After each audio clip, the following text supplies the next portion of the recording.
చూడండి 2 veg sandwich అయ్యాయి అన్నమాట. ఇంకా మంచిగా వేడివేడిగా ఉన్నప్పుడు తినేసేయండి. టేస్ట్ అయితే చాలా బాగుంటుంది.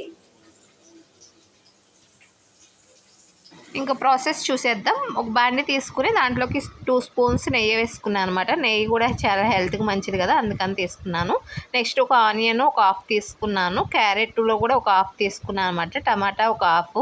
ఇవన్నీ చిన్నగా కట్ చేసుకుని దాంట్లో వేపుకున్నాను. నెక్స్ట్ స్వీట్ కార్న్ వేసుకున్నాను. రుచికి సరిపోయే సాల్ట్ కారం వేసుకున్నాను అనమాట. కారం ఎందుకు వేసుకున్నానంటే నేను గ్రీన్ చిల్లీ అనేది కొంచెం స్పైసీ ఎక్కువ అవుతుందని చెప్పి కొంచెం లైట్గా కారం వేసుకున్నాను. ఇంకా అది బ్రెడ్ తీసుకుని ఆ బ్రెడ్ మధ్యలో ఆ కర్రీని స్టఫ్ చేసేసుకోవడమే అనమాట.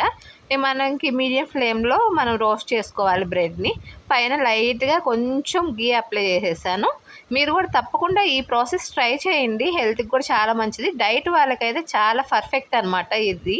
నేనైతే డైట్ చేస్తున్నాను, సో ఈ ప్రాసెస్